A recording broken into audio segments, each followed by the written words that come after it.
இந்த வீடியோவில் என்ன பார்க்க போகிறோம்னா 12ஆம் வகுப்பு கணக்கு பதிவியல் பாடம் 1 முழுமை பெறா பதிவேடுகளில் இருந்து கணக்குகள் பயிற்சி கணக்கு 8 தான் இந்த வீடியோவில் பார்க்க போகிறோம். வாங்க கணக்குக்குள்ளே போயிடலாம். ராஜு முறையான கணக்கேடுகளை பின்பற்றுவதில்லை. அவருடைய பதிவேடுகளில் இருந்து பெறப்பட்ட தகவல்கள் பின்வருமாறு: அவ்வாண்டில் அவர் கொண்டு வந்த கூடுதல் முதல் 50,000 மற்றும் அவர் வியாபாரத்தில் இருந்து தன்னுடைய சொந்த பயனுக்காக மாதந்தோறும் 2500 எடுத்துக்கொண்டார். மேற்கண்ட தகவல்களில் இருந்து லாப நட்ட அறிக்கை தயாரிக்கவும். இதுவும் போன கணக்கு மாதிரி தான். இந்த கணக்கில் சின்ன மாற்றம் தான். 1/1/2018 31/12/2018 இந்த 2 தேதிக்கும் நம்ம நிலை அறிக்கை வரையணும். தொடக்க முதல் கண்டுபிடிக்கணும், இறுதி முதல் கண்டுபிடிக்கணும், அப்புறம் லாபம் கண்டுபிடிக்க சொல்லியிருக்காங்க. கட்டத்தில் 1/1/2018 இதுதான் தொடக்கம். இப்போ அதுக்கு நம்ம போடலாம். 1/1/2018 நிலை அறிக்கை தான் இப்போ போட போகிறோம். ஃபார்மேட்டுக்கு போயிடலாம். கை ரொக்கம் ஒரு சொத்து.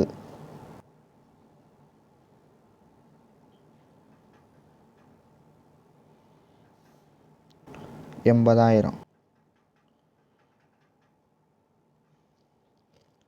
சரக்கிருப்பு ஒரு சொத்து.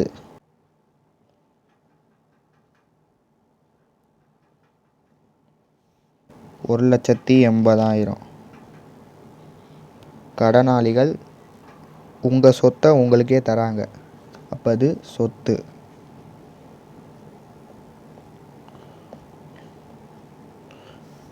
$90,000.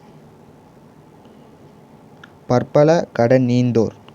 யாருக்கும் நீங்கள் வாங்கினதை திருப்பி கொடுக்கணும், அது உங்கள் பொறுப்பு.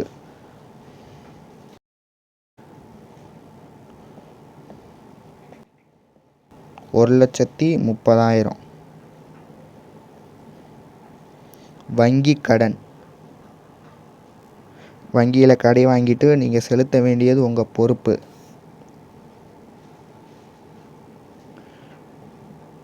வங்கி கடன் $60,000.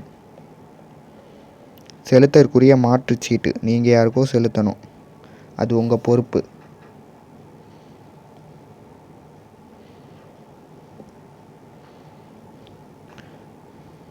செலுத்தற்குரிய மாற்றுச்சீட்டு $80,000. பொறி மற்றும் இயந்திரம் உங்கள் சொத்து.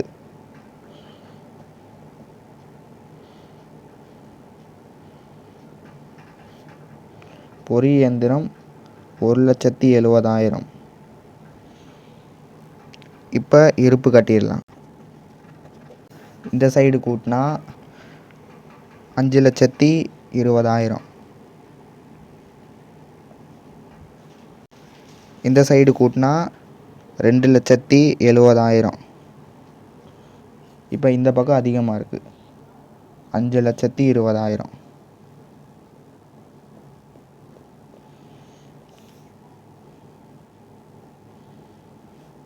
இந்த $5,20,000லேருந்து $2,70,000 கழிச்சோம்னா $2,50,000.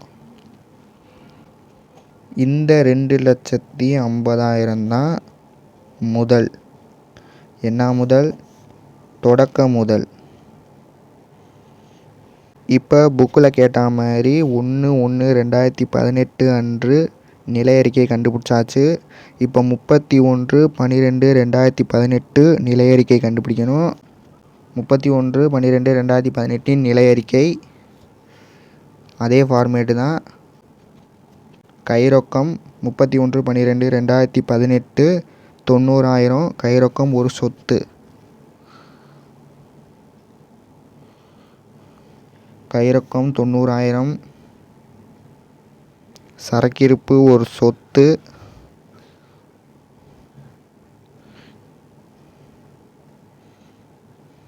$1,40,000. கடனாளிகள் ஒரு சொத்து.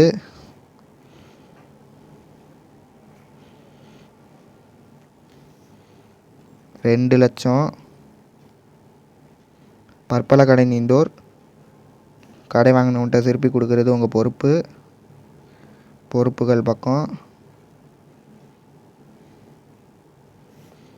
1,95,000.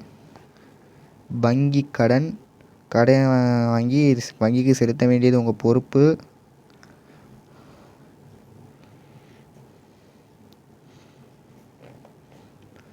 அதே 60,000 செலுத்தக்கூடிய மாற்று சீட்டு நீங்கள் யாருக்கும் செலுத்தணும், அதனால் இது பொறுப்பு.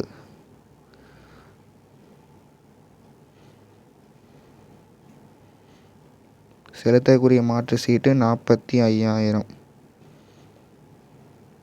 பொறி மற்றும் இயந்திரம் ஒரு சொத்து.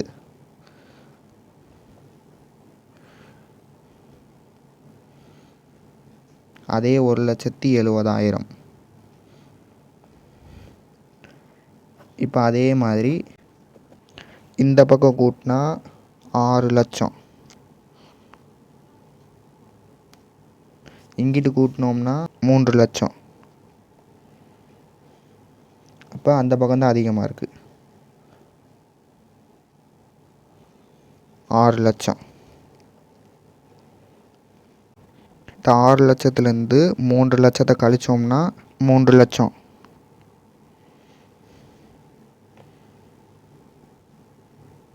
இந்த 3 லட்சம் தான் முதல். என்ன முதல்? இறுதி முதல். 2 தேதிக்கும் 2 நிலை அறிக்கையை கண்டுபிடிச்சாச்சு. தொடக்க முதல் இறுதி முதலையும் கண்டுபிடிச்சாச்சு. இப்போ இது லாபமாக நட்டமானு பார்க்கணும். அதே ஃபார்முலா தான்.